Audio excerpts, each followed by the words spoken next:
All right, as we get into The Force Awakens, maybe some of you have seen it already, we have to, prepare ourselves, make ourselves primed and ready to understand what's going on. And that, of course, means watching the original movies and the prequel movies, maybe.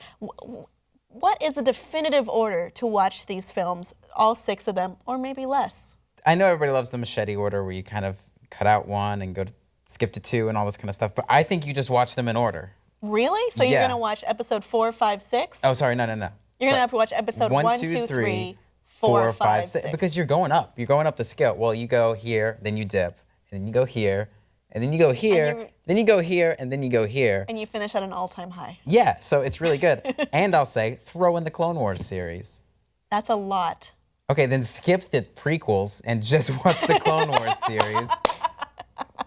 Good answer, good answer. I mean, a lot of people would say skip episode 1 or skip episode 2. What I'm going to say is watch a condensed version. So there's a YouTuber by the name of Jeremy M. West Esquire who has gone through and re-edited all of the prequel movies from the trilogy, taking out all the stupid bits, like the fart jokes, the ambling around, the Jar Jar, bad dialogue. There's actually a list. I'm going to read off a couple of them from what was removed from Phantom Menace. Journey to Gun Underwater City removed. Good. Childish battle droid dialogue removed. Good. Jar Jar is now a useful character instead of an annoying tag-along. What he did was make him talk in alien language and subtitled him. And this sounds like a small difference, but it makes all the world of difference. That won't be necessary.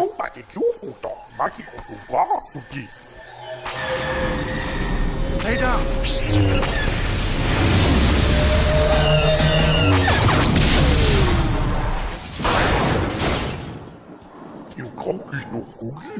That sounds amazing. That's a great idea, isn't it? Yeah. It removes all the cheesy bits. So this is basically, the cheese-free version of the prequels.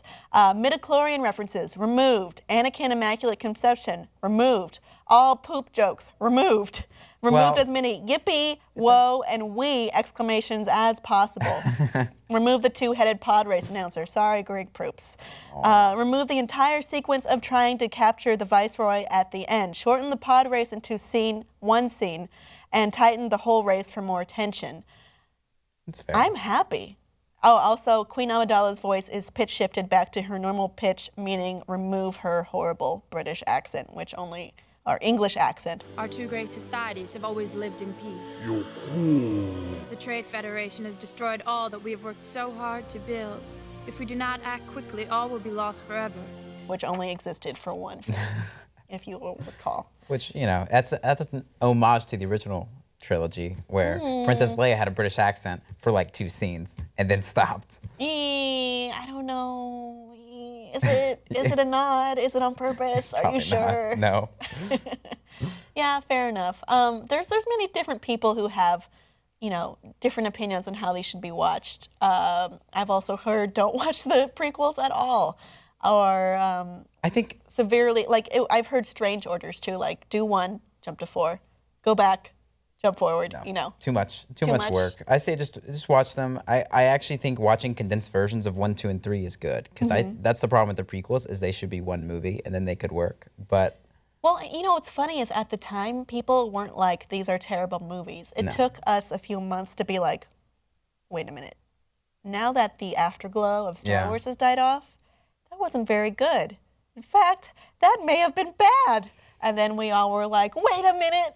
That was bad, and then we were all really upset and disillusioned and sad. It's like getting into a relationship, and then 3 months later, you're like, oh once my the honeymoon's God. over, Yeah. But I think I guess this is a little topic, but the prequels brought us the Clone Wars series. They do bring us some cool stuff, so I do think they're worth a watch. They're just way more political focused, which is not what the original trilogy was more about. Action. Yeah, adventure. Those prequels just don't feel like Star Wars movies, which is why they get so much flack. I don't think that's the only reason why they get so much flack. Truly and deeply, I believe that. But, some people may love them more than me. In fact, I'm positive of that. Audience, what do you think is the correct way to watch the 6, approaching the 7th, Star Wars movies? Let us know what you think your true order is below in the comments, and please like and subscribe for more.